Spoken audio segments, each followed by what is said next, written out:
The books you read, my dad always said, the books you read and the people you hang around with, those two things will determine if you make your dream come true or not.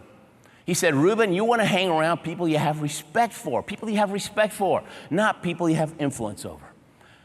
If all you ever do is hang around these people are always whining, they're making excuses, they don't have any work ethic, they want everybody to give things to them in a silver platter. Man, they're not going anywhere. If all you do there, you try to break out of that pack, they're going to pull you back.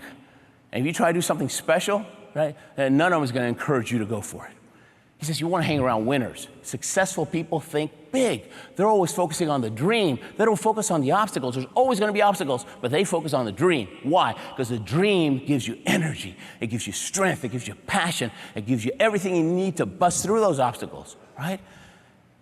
And they think differently. They talk differently. They ask different questions, right? They'll ask questions like, what if? What if? Why not me? Why not now? Those are great questions to ask yourself. Those are great questions to ask your kids, right? Why not you? Why not now? Why not?